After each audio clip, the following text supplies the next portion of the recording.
You are looking at Julian's pronunciation guide, where we look at how to pronounce better some of the most mispronounced words in the world, like this other curious word. But how do you say what you're looking for today?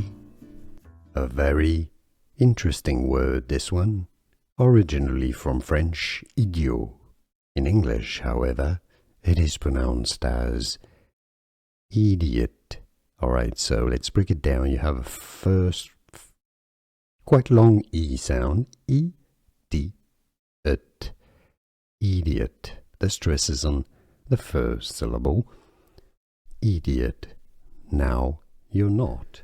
Here are more videos on how to pronounce more confusing words and names too many mispronounced. Like this video if you found it useful. I appreciate your support. I'll see you soon and thanks for watching.